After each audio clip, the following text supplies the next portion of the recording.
Hello hi నమస్తే. ప్రస్తుతం మహబూబ్ నగర్ కేంద్రంలో అయితే ఉన్నాం. ఇక్కడ 20వ వార్డు కిషన్ నాయక్ గారు కాంగ్రెస్ పార్టీ సీనియర్ నాయకులు. అదేవిధంగా ఈరోజు కాంగ్రెస్ పార్టీ అధికారం వచ్చింది. అదేవిధంగా ఈ పాలమూరు బిడ్డ సీఎం కావడం జరిగింది. అదేవిధంగా ఈరోజు జరుగుతుంటే బడ్జెట్ సంబంధించి అదేవిధంగా ఈ పార్టీలకు సంబంధించి కొన్ని విషయాలు అయితే కిషన్ నాయక్ గారు కాంగ్రెస్ పార్టీ సీనియర్ నాయకులు ఉన్నారు. ఆయన అడిగి తెలుసుకుందాం. అన్న నమస్తే అన్న. నమస్తే అన్న. ఫస్ట్ మీడియా మిత్రులకు నమస్కారం అన్న. యాక్చువల్ గా మీలాంటి గొప్ప వ్యక్తులు, నిజాయితీగా పనిచేసినటువంటి వ్యక్తులు ఇంకి స్థాయిలో ఉన్నారు. ఎవరైతే మొన్ననే పార్టీలోకి వచ్చినటువంటి వ్యక్తులు ముందు స్థాయిలో ఉన్నారు. నిజాయితీ కార్యకర్తలు ఈరోజు బాధలో ఉన్నారనేది వినబడుతున్నా, ఎంతవరకు వాస్తవం? ఇట్లా ఏం లేదన్న. ఖచ్చితంగా మా ఎమ్మెల్యే గారు ఎన్ఎం శ్రీనివాసరెడ్డి గారు ఖచ్చితంగా ఎవరు కష్టపడ్డారో అన్నీ తెలుసు మా సార్కి. ఖచ్చితంగా మాకు గుర్తింపు ఇస్తాడని మాకైతే నమ్మకం ఉంది అన్న.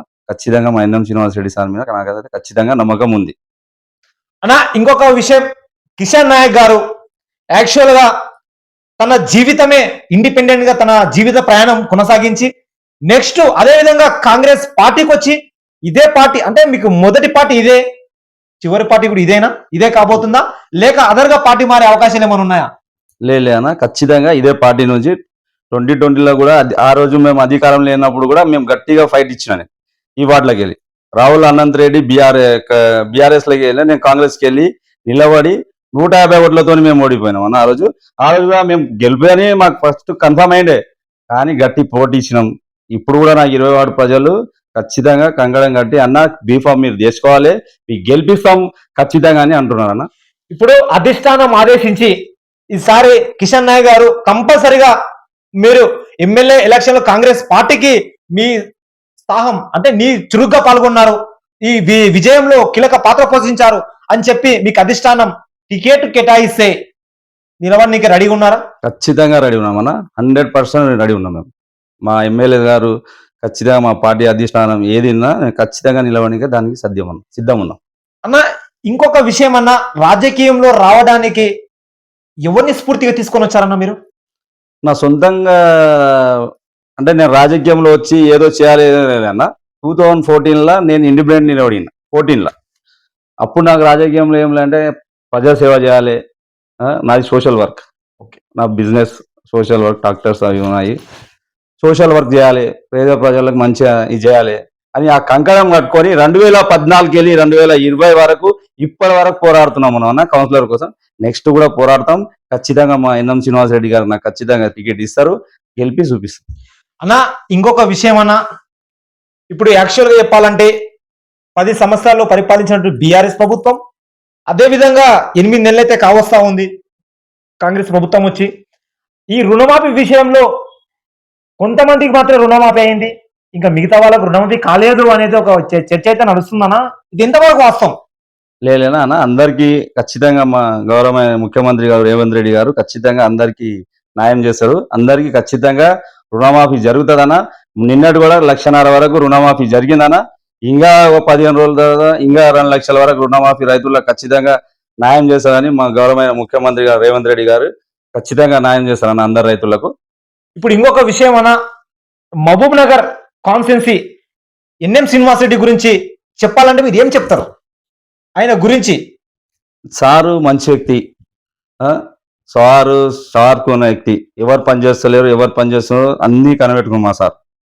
సరే ఇప్పుడు మేము కష్టపడ్డాం, మాకు ఎన్నికలు లేదు సార్, మాకు కూడా గుర్తింపు ఉన్నారు సార్. సార్ మనసులో మేము కూడా ఉన్నాం, ఏ రోజు మాకు కూడా గుర్తింపు ఇస్తారని ఖచ్చితంగా నాకు నమ్మకం ఉంది అన్న. ఇప్పుడు యాక్చువల్గా చెప్పాలంటే 20వ వార్డు, ఈ వార్డు నుంచి ఎవరైతే అదర్ పార్టీ నుంచి ఒక విధంగా ఈ పార్టీ వైపు ఏమన్నా చూస్తున్నారా? మీ దగ్గరికి వచ్చి కన్సల్ట్ ఏమన్నా అయ్యారా? నాతోనైతే ఇంతవరకు లేదన్న. కానీ పైసలు ఉన్న వాళ్ళు చెప్పలేం, లోపల ఏముందో తెలియదు మంతనాలు. మరి అలాంటప్పుడు అన్న, ఇప్పుడు నీవు నిజాయితీగా పనిచేసినటువంటి వ్యక్తివి, నువ్వు కిషన్ నాయక్ గారు నిజాయితీగా పనిచేసినటువంటి వ్యక్తి, రేపు అన్నం వండేది నువ్వే, కానీ కలుపుకున్నది నువ్వే, కానీ తీసి ఇట్లా నోట్లే ముద్ద పెట్టాలకు కింద పడిపోతే నీ పరిస్థితి ఏందన్నా? లేలే అన్న. నాకు అయితే ఖచ్చితంగా ఆ రోజు మేము సార్ గెలవక ముందే మేము సార్ కూడా చెప్పాం, సార్ ఆ రోజు మేము కష్టపడి కొన్ని ఓట్లతో ఓడిపోయినాను, ఈసారి నాకు ఖచ్చితంగా అంటే మా మదర్ ముందర మా సార్ అమ్మా నాకు ఈసారి నేను గెలిపియండి, నీ కొడుకు నేను గెలిపిస్తా అని ఆ మాట ఇచ్చిపోయింది మా ఎన్ఎం శ్రీనివాస్ రెడ్డి సార్. ఆ మాట మీద, ఆ ధైర్యం మీద ఈ రోజు కూడా 20 వార్డులో మేము పోరాడుతున్నాం. అన్న ఇంకొక విషయం అన్న, ఇంకొక విషయం ఏంటంటే 10 సంవత్సరాల దూరంగా అయితే ఉన్నారు మీరు, అంటే విజయానికి. ఎందుకంటే కాంగ్రెస్ పార్టీ అధికారంలో లేదు, ఇప్పుడు కాంగ్రెస్ పార్టీ అధికారం వచ్చిందన్న. ఆ టైంలో నీకు ప్రలోభాలు రాలేదా? కిషన్ నాయక్ జీ తూ ఆవ్, నువ్వు రా, నువ్వు వస్తే బాగుంటది, ఇంకా మనం డెవలప్మెంట్ చేసుకుందాం అని ఇలాంటివి ఏం రాలేదా? మస్తు వచ్చినాయండి, మస్తు మా మున్సిపల్ బోర్ ఉంది. మా కౌన్సిలర్ అప్పుడు, ఇప్పుడు ప్రెసిడెంట్ కౌన్సిలర్కి అప్పుడు అడిగినాం, అన్నా కొంచెం బోరే అంటే, నువ్వు కన్వా మారు ఇప్పుడే వేపిస్తా అన్నారు. అయినా మేము అన్ని భావాలున్నా, నాకు ఇవి ఆఫర్ వచ్చినా కూడా మేము పార్టీకి లొంగకుండా కట్టుబడి కాంగ్రెస్ పార్టీకి పనిచేసి ఈరోజు మా శాసనసభ ఎన్ఎం శ్రీనివాస్ రెడ్డి గారిని గెలిపించినాం కంకణం కట్టుకొని. రేపు ఎమ్మెల్యే ఎలక్షన్ అన్నా కూడా నాకు చాలా ఇబ్బందులు పెట్టారు. అన్న ఇంకొక విషయం అన్న, ఇప్పుడు మారాల్సి వచ్చింది కదా, అప్పుడు అంటే మారాలని నీకు థాట్ ఏం రాలేదా? రాలేనా అంటే ఎందుకోసం రాలేదు? ఎందుకంటే మీరు వస్తే అధికారంలో ఉన్నాం, చేసుకోవచ్చు కదా అని ఒక ఆలోచన ఏం రాలేదా? ఏం రాలే. నాకు ఎందుకు రాలే అంటే, నెక్స్ట్ గవర్నమెంట్ మాది వస్తుంది, కాంగ్రెస్ పార్టీ ఖచ్చితంగా గవర్నమెంట్ వస్తుందని ఆ కంకణంతో ఎన్ఎం శ్రీనివాస్ రెడ్డి గారు వస్తే మాకు కన్ఫామ్ మేము గెలుస్తాం, గన్ షాట్ గా గెలుస్తామని నాకు కంకణం వచ్చినాయి. ఎన్ఎం శ్రీనివాస్ రెడ్డి గారు వస్తే మహబూబ్ నగర్ లో కాంగ్రెస్ పార్టీ జెండా ఎగిరిస్తామని అది ఒక నమ్మకం వచ్చింది. ఈ 20వ వార్డు ఈ పరిధి సంబంధించి ఇక్కడ ఉన్నటువంటి ప్రజలకు ఏం సందేశం ఇవ్వాలనుకున్నారు? అన్న ఇక్కడ 20 వార్డులో చాలా ప్రాబ్లమ్స్ ఉన్నాయి, చాలా ప్రాబ్లమ్స్ ఉన్నాయి. ఫస్ట్ గ్రామ పంచాయతీ, ఇది 10 ఏళ్ళు, ఇప్పుడు మున్సిపాలిటీ అయి 10 ఏళ్ళు అవుతుంది. 2014కి వెళ్ళి ఇప్పటి వరకు మున్సిపాలిటీ ఉంది, ఇంతవరకు అభివృద్ధి లేదు 20 వార్డుల. గత ప్రభుత్వం నుంచి 10 ఏళ్ల నుంచి ఏం అభివృద్ధి లేదు. ఇంతకుముందు 2014లో మాజీ మహమూద్ అలీ గారు గెలిచారు, ఆయన ఇంటి వరకు ఆయన అభివృద్ధి చేశారు. తర్వాత రాహుల్ అనంత్ రెడ్డి గారు గెలిచారు, ఆయన ఇంటి వరకు ఆయన అభివృద్ధి చేశారు.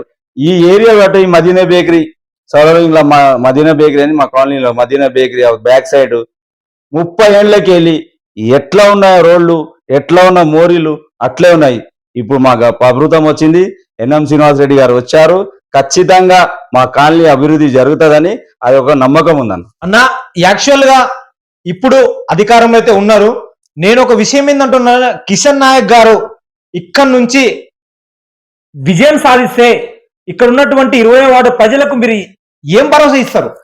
మేము ఖచ్చితంగా ఇక్కడ నుంచి విజయం సాధిస్తే, 20 వార్డు ప్రజలు గెలిపిస్తే ఖచ్చితంగా వాళ్ళు ఏమనుకున్నది ఆ పని చేసి చూపిస్తామన్న. అంటే ఏ పనులు ఉన్నాయి, ఏ పనులు చేయగలుగుతారు మీరు?